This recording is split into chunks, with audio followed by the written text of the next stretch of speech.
All right, and then for this next video in 12.2, we're just going to finish up the last row of problems in question number 1. So starting with k, we have 5 minus 2 divided by 2 minus 5. So here, since this is just a numerical fraction, I'll just simplify. 5 minus 2 is 3.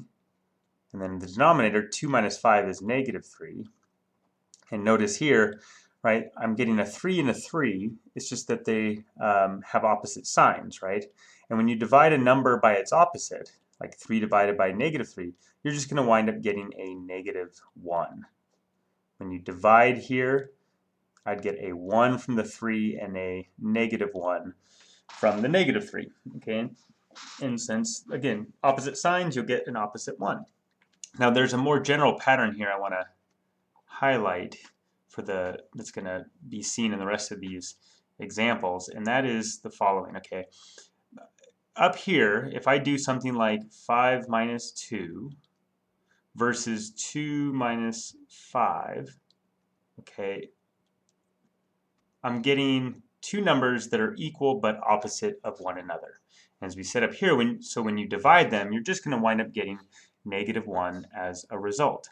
Okay, a way you can write this in terms of thinking about factoring is as follows. Okay, if I do 2 minus 5 and I compare that to 5 minus 2, okay, reversing the order changes the sign, in other words. So if I put a negative in front of this, so just swap the order of subtraction and then put a negative in front, these two things now will be the same, right? This would be negative 3, and inside parentheses that'd be 3 with a negative out in front, so that would also be negative 3. And so the reason why I'm pointing that out is that if I have something like, say, b minus a, that's the same thing as minus a minus b. Okay, so if you swap the order of subtraction, right, and introduce a negative in front, right, then those two things will wind up being the same. So the big punchline is that if I have something like this, let's say I do b minus a divided by a minus b. Well, up top I can reverse the order of subtraction and introduce that negative sign. Downstairs I just have my a minus b, and I'll put that in parentheses just for emphasis. And now, right, I can go ahead and simplify with division, and notice I'm going to get a negative 1 on top because of the negative there, and a 1 down here, leaving us with just a negative 1. Okay? So keep this in mind as we move forward. All right, so now going on to L, right? Same thing, x and 3, 3 and x, just the order of subtraction is reversed. So what I could do there is I could say just reverse the order up top, so make that a 3 minus an x, and then I'm going to just stick a negative out front, and then leave the denominator alone, and I'll write it with parentheses again just for emphasis that considering that entire expression as a factor. Okay, now when I divide, I'm going to get a negative 1 on top and just a 1 on bottom, so that's going to give us a negative 1 for the result. Cool, all right. Let's see what's happening in M. Well, I could go ahead and factor that numerator as a product of two binomials, right? Because the numerator is a trinomial. I'll need an x and an x to build the x squared. And then for 21, well, the options are 1 and 21 or 3 and 7. And I need to build a middle term of 4, so 3 and 7 sounds promising.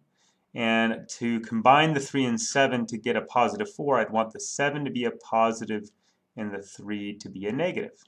All right, and then I'm just going to leave the 3 minus x downstairs for the moment. Again, notice x minus 3, 3 minus x. That's just like what we did back in L. So for the next step, I'm going to go ahead and just reverse the order of subtraction in the x minus 3. So that's going to become a 3 minus an x. And then I'm going to put a negative in front of it.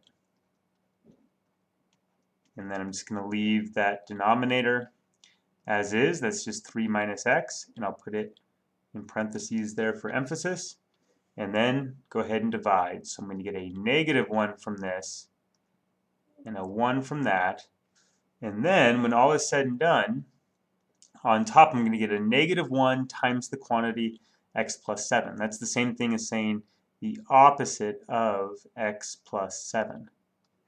In the denominator I'm left with just a 1, and if I divide anything by 1 I'll just get that thing itself. So this right here would be our answer. Alright, and then finally in n, well, I have a difference of squares pattern, x squared minus 2 squared. So that'll factor as x minus 2 times x plus 2. And then in the denominator I have this 2 minus x. And again, that's the same pattern keeps coming up, right? Go ahead and reverse the order. Put a negative in front. Still have the x plus 2. And then I have my 2 minus x. And I'll put that in parentheses.